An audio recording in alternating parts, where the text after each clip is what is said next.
Alhamdulillahi Rabbil Alamin, wassalatu wassalamu ala rasulihi al-amin wa ala alihi wa sahbihi ajma'in. Le Cheikh Abdelaziz As-Sadhan waffaqahu Allah li kulli khayr nous donne un quatrième conseil pour mémoriser correctement. Pour mémoriser correctement. Il nous dit ikhtiyaru al-hay'ati al-munasiba, choisir la façon, la manière qui te correspond. Et سبق أن تكلم الشيخ حفظه الله تعالى عن هذه النقطة. Donc le cheikh a parlé précédemment de ce point et on s'est étalé dans l'explication, donc on va passer rapidement là-dessus. Donc il dit que certaines personnes, ce qui leur convient, c'est de marcher, d'apprendre en marchant. D'autres, ils apprennent en voiture. D'autres, ils apprennent et d'autres, ils apprennent. Ça revient à toi. Il te dit, la tuqallid Zaydan wala Amran. Ne suis aveuglément ni Zayd ni Amr. Ne suis personne. Suis ce qui est munasib pour toi. Regarde ce qui te convient à toi. Et ne passe pas de méthode en méthode pendant 10 ans. Regarde ce qui te correspond. Ça marche, c'est efficace. Tawakkal ala Allah wabda. Place ta confiance en Allah et commence. Et c'est vrai que le premier exemple qu'il a cité, le fait de marcher, c'est utile. C'est utile, surtout que ça t'empêche de t'endormir, ça empêche le kassal, ou bien ça le repousse, le kassal, la fainéantise, la lourdeur, ça va la repousser, et c'est très munasib, surtout pour la révision. Surtout pour la révision. Et c'est très bon pour le cerveau, médicalement parlant. Donc de marcher et d'apprendre. De faire une activité sportive aussi a des effets positifs, un effet, sur la mémorisation, etc. etc. Mais on ne va pas s'étaler sur ce point-là, peut-être une autre fois, Inch'Allah ta'ala. Il nous donne un autre exemple qui pourrait te servir, mais tout en gardant en tête que tu prends ce qui te correspond toi. Il dit يقول بعض أئمة الشافعية القراءة العالية للحفظ والقراءة الخفية للفهم. Il dit que certains savants de l'école de l'imam al-Shafi'i, rahimahullah, Muhammad ibn Idris al-Shafi'i, décédé en 204, il dit, donc certains savants de cette école-là, القراءة العالية للحفظ, lire à voix haute, c'est pour la mémorisation. Ça va aider à mémoriser. Tu vas répéter avec ta bouche, entendre avec tes oreilles, et en plus de ça, tu vas lire. Donc tes hawas, tes sens, sont tous utilisés. Bon, il y en a plusieurs qui sont utilisés, tu as compris. Et la lecture à voix basse est pour la compréhension. Aide à mieux comprendre. Le second point qu'il nous cite, hafidhahullah ta'ala, j'ai rien oublié, je crois pas. C'est pas grave de toute façon. Il dit, le cinquième point, tajzi'atu al-mahfouz. Diviser ce que tu vas mémoriser. Diviser ce que tu vas mémoriser. Donc certaines personnes se plaignent, elles te disent, ouais, le verset il est trop gros, j'ai du mal à l'apprendre. Ou bien les versets de cette sourate-là, j'y arrive pas. Et Akhi, ne divise pas. Ne mets pas dans ton programme apprendre 2 versets par jour. Mais apprendre 3 lignes. 4 lignes, selon ce que tu peux. Mais divise cela en lignes. Comme ça, tu n'auras pas de mauvaise surprise. Parce qu'imagine, tu apprends Amma yatasa'aloun, Anin naba'il azim. Ah, ça te fait 2 versets. Ah, t'es content. Farhan. Tu te dis, j'ai réussi à finir mon programme du jour en 10 minutes. Et quelques jours après, je sais pas moi, tu arrives à Surat al-Mulk, par exemple. Tu te rends compte que les versets sont un peu plus gros. Et d'apprendre 2 versets dans le Mulk, c'est pas comme apprendre 2 versets dans Surat An-Naba. C'est pas la même chose. Donc là, peut-être que سوف تتأخر عن وردك أو تتعب فيه أو لا تستطيع. Peut-être que arrivé à Surat Al-Mulk, tu n'arriveras pas à apprendre 2 versets.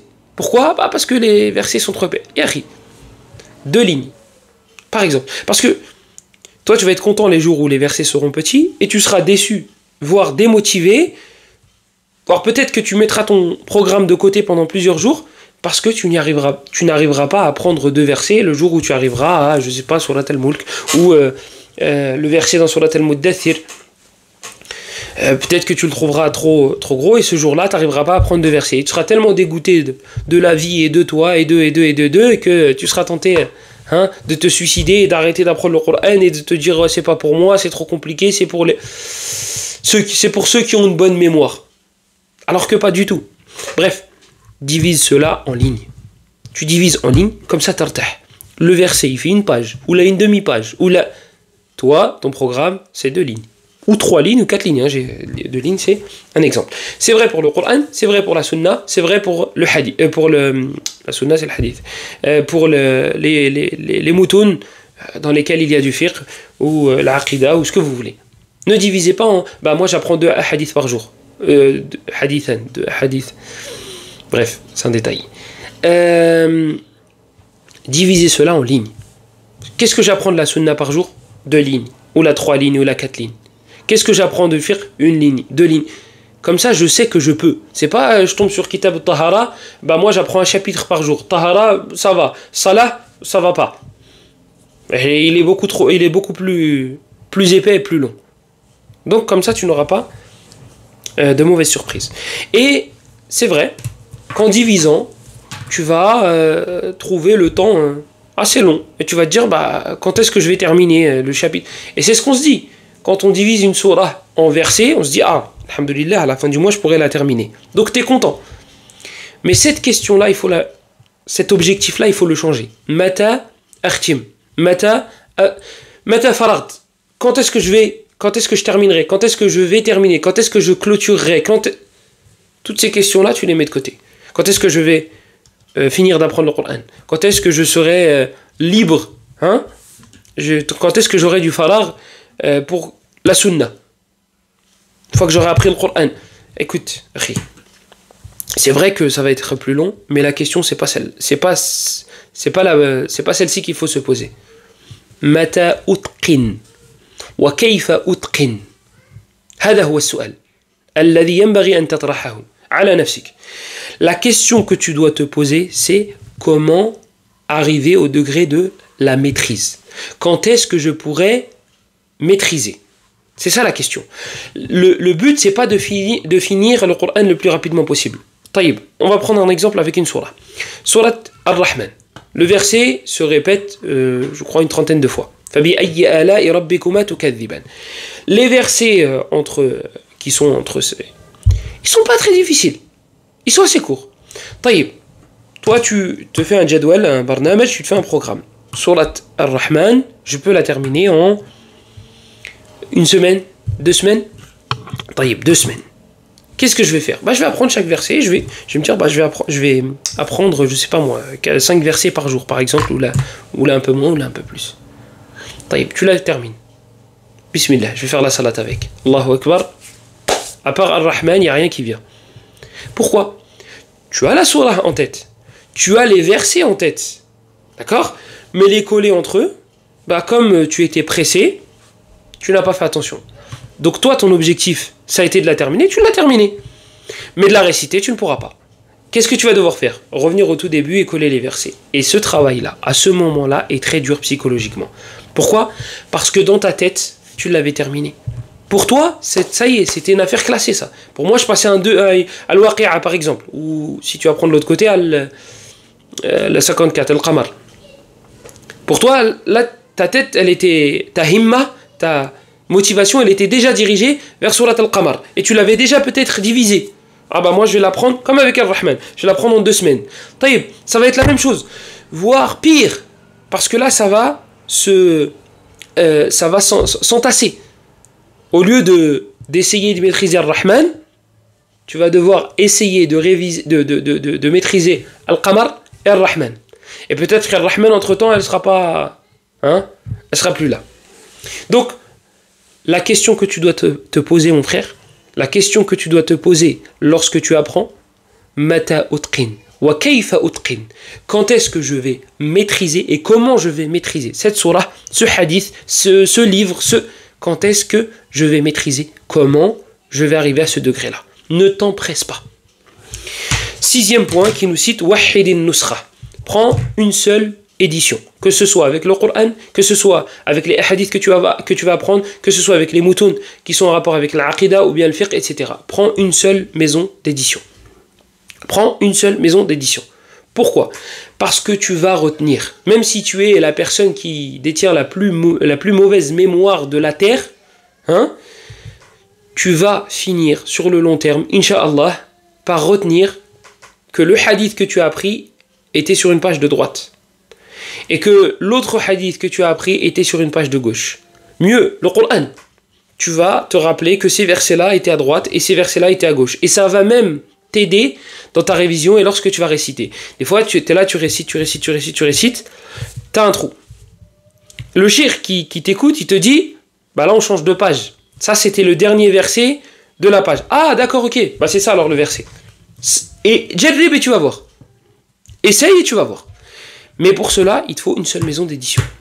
Avec les numéros des versets qui seront les mêmes à droite, les mêmes à gauche. Même si c'est pas exactement la même maison d'édition, tu prends un mushaf qui a les mêmes pages. Et en général, c'est très accessible. Maintenant, dans les moutons, ça c'est vrai qu'on change beaucoup. Ah, cette maison d'édition-là, elle est plus belle. C'est ce qu'on regarde, la couverture du livre. Ah, ce livre-là, c'est noir et c'est écrit en doré. Moi, c'était écrit noir, blanc. Moi, je préfère doré. Le problème, c'est qu'avec ces changements-là, ta mémoire, elle ne va pas retenir que ça c'est à droite, ça c'est à gauche. Là, je parle pour la mémorisation. Je ne parle pas pour les livres qu'on lit. Je parle pour les livres qu'on apprend. Les hadiths qu'on apprend. Les vers de poésie qu'on apprend. Etc., etc.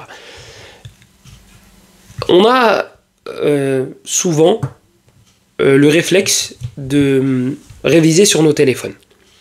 Alors pour le Coran, vous avez certaines applications qui vous mettent la page de droite et qui vous mettent la page de gauche.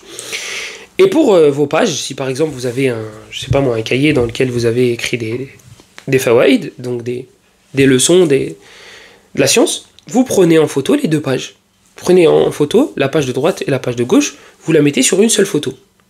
Et comme ça, quand vous allez regarder sur vos téléphones, vous allez vouloir réviser à l'extérieur, ce qui est très utile, eh bien vous allez voir la page de droite et vous allez voir la page de gauche. Et là-dessus, il n'y aura aucun problème. Et vous allez voir sur le long terme, ça va beaucoup vous aider, le fait d'avoir qu'une seule nusra, d'avoir qu'une seule édition. Le 7e point que le cheikh nous cite, hafidhahullah, shakkil il-matn. Le fait de mettre les accents sur le matn, sur le livre que tu vas apprendre. Donc pour le mushaf, alhamdulillah, on a les accents, on a tout. On a même des masahif avec des stylos. Ils te récitent le verset. On a des applications, on a des logiciels, on a tout. Allah musta'an. Mais pour les moutons, on a pas mal de choses, mais on va dire qu'il y a encore, c'est pas encore le top. On n'est pas encore arrivé au. Bref. Alors, il faut savoir que c'est pas Sibawayh qui a écrit ton livre, qui te l'a édité plutôt. Tu vois, c'est pas un grand savant de la grammaire qui édite les livres. Donc, il se peut, oui, c'est possible, que le livre que tu as entre les mains contienne des erreurs de grammaire. Et toi, tu te dis, ça a été édité, donc ça a été vérifié. Donc tu regardes, des fois tu vois, il y a un accent, tu te dis, ah, moi je l'aurais pas mis comme ça. Mais tattahim nafsak. Tu te dis, non, mais c'est moi le problème. Moi, je suis un débutant dans la grammaire, donc vas-y, on continue. Ah, là aussi, j'aurais pas mis comme ça l'accent. Bon, ça commence à faire beaucoup. Et je me souviens, j'avais acheté le Muwatta de l'imam Malik, et je trouvais des trucs, je me dis, ah bon, c'est comme ça. Bon, on continue, c'est moi le problème. On continue. Ah, là aussi, c'est comme ça. Après, tu vas pour comparer avec le hadith dans le Muwatta, il est dans le Bukhari, par exemple. Tu regardes, il n'est pas écrit pareil. Bon, peut-être on peut dire les deux. T'es vraiment perdu. Après, quand tu lis sur un cheikh Muwatta, et moi c'est ce qui m'est arrivé, il t'arrête toutes les 2 secondes. Tu te dis, bon, voilà, le problème. Donc la nusra, elle est jayyida au niveau du tashih et du tad'if. La maison d'édition, elle est superbe au niveau de rendre faible, authentique, etc. La correction du hadith, c'est masha'Allah. Par contre, les accents, c'est une catastrophe. Donc, toi, tu vas avoir une khibra et une tajriba. Tu vas avoir une habitude avec les maisons d'édition et tu vas pouvoir différencier avec le temps et sur le long terme. Pour le moment, si tu n'as pas cette khibra-là, tu demandes à un spécialiste ou tu demandes à quelqu'un qui est passé par là et il va te dire, bah voilà, cette maison d'édition-là, elle est connue pour le tahqiqat dans ça, pour leur tahqiqat dans ce domaine-là, pour leur correction quasi parfaite dans ce domaine-là. Et celle-là dans ce domaine-là. Eux, dans le hadith, ils sont très forts. Ils sont connus pour éditer de Cheikh Foulan. C'est lui qui fait le tasrih et le tad'if. Mais par contre, dans les accents, c'est une catastrophe. Et ainsi de suite. J'insiste, c'est pas le cheikh, l'auteur, qui va forcément mettre les accents. Les chouyours, en général, ne mettent pas les accents, ils n'en ont pas besoin. Et parmi les savants très compétents dans les maisons d'édition, il y a le cheikh Abdelkarim Al-Khudayl. Abdelkarim Al-Khudayl, hafidhahullah, il s'y connaît bien dans les tahqiqat. Il y a aussi Abdel Muhsin Al-Zamil, hafidhahullah, qui est vraiment fort. Aussi dans ce domaine-là. Donc, il te dit pour ne pas que tu apprennes d'une mauvaise manière. Je me souviens quand je me suis inscrit au cours de Coran pour la première fois, donc le professeur nous dit à chacun, voilà, présentez-vous, combien de Coran vous avez appris, est-ce que vous avez appris le tajwid, etc. Donc moi, je dis après à droite à gauche, quand t'as pas de professeur, voilà, le Kahf, Mariam, Youssouf, un peu à droite à gauche comme ça perdu, et le premier hizb de l'Baqara. Taïb. Je vais pour lui réciter,